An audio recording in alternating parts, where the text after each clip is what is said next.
மதுரை தெற்கு தொகுதியில் நம்முடைய வெற்றி தளபதி அவர்களுடைய ஆணைக்கிணங்க நமக்கு ஒரு அருமையான வாய்ப்பு கிடைச்சிது. அந்த வாய்ப்பு இன்றைக்கி வந்து பார்த்திங்கன்னா மதுரை தெற்கு தொகுதி மக்கள் வரலாற்றில் ஒரு புதிய சரித்திர நிகழ்வை வந்து ஏற்படுத்தி கொடுத்துருக்காங்க. இந்த தருணத்தை உண்டாக்கிய எங்களுடைய தெற்கு தொகுதி மக்களுக்கும் எங்களுடைய கழக நிர்வாகிகள் மற்றும் கழகத்தில் இருக்கும் தோழர்கள் நண்பர்கள் அனைவருக்கும் இந்த தருணத்தில் வந்து மனமார்ந்த நன்றிகளை பாராட்டுறேன். அதே சமயம் வந்து பார்த்திங்கன்னா என்னோட தோளோட தோள் நின்ற எங்களுடைய தெற்கு தொகுதி மக்கள் மட்டும் இல்லாமல் மதுரை மக்கள் அனைவருமே பார்த்திங்க அப்படின்னா ரொம்ப ஆர்வத்தோடு எங்களுடைய தேர்தல் பயணத்தில் வந்து எங்களுக்கு நல்லா வந்து நட்பு பாராட்டி எங்களை வந்து உற்சாகப்படுத்தினாங்க. நாங்கள் ஏப்ரல் 23 அன்றைக்கே நாங்கள் சொல்லியிருந்தோம் கண்டிப்பாக வந்து 20,000க்கும் அதிகமான ஓட்டு வித்தியாசத்தில் ஜெயிப்போம் அப்படின்னு.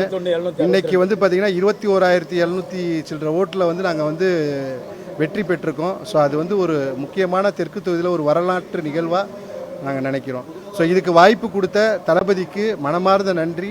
எங்களுடைய பொதுச் செயலாளருக்கும் வடக்கு மாவட்ட செயலாளர் அண்ணன் விஜயன்பன் கல்லானை அவர்களுக்கும் மற்றும் எங்களுடைய தேர்தல் பொறுப்பாளர்கள் அப்புறம் தேர்தலை வந்து தோளோட தோள் சேர்ந்து நின்று வார்டு பூத்து கமிட்டி நிர்வாகிகள் பார்த்திங்கன்னா எந்த ஒரு பிரதிபலனும் பாராமல் எங்களோட இரவு பகலாக வேலை செஞ்சுருக்காங்க. அத்துணை நிர்வாகிகளுக்கும் சார்பு அணி நிர்வாகிகளுக்கும் இந்த தருணத்தில் வந்து மனமார்ந்த நெஞ்சார்ந்த நன்றிகளை தெரிவிச்சுக்கிறேன். அதே மாதிரி தளபதி நெஞ்சில் குடியிருக்கும் எங்களுடைய தமிழக மக்கள் அத்தனை பேருக்கும் இந்த ஒரு வரலாற்று சாதனை நேரத்தில் அவங்களுக்கு வந்து இந்த நேரத்தில் வந்து நான் என்னுடைய நெஞ்சார்ந்த நன்றிகளை தெரிவிச்சுக்கிறேன்.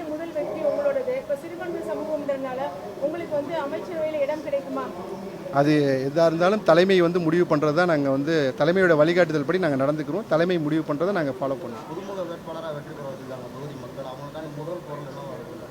ஸோ அவங்களுக்கான அடிப்படை பிரச்சனைகள் வந்து நாங்கள் தொகுதி நம்ம பிரச்சாரம் போகிறப்போ வந்து அடிப்படை பிரச்சனைகள் நிறைய சொல்லியிருக்காங்க. முக்கியமாக வந்து இந்த தெருவிளக்குக்கும் சிசிடிவிக்கும் முன்னுரிமை கொடுக்கணும் அப்படிங்கிறது. அதே மாதிரி வந்து இந்த போதைப் பொருட்கள் வந்து நிறைய புழங்குறத ஒரு சில இடங்கள் சொல்கிறாங்க. Black spot area.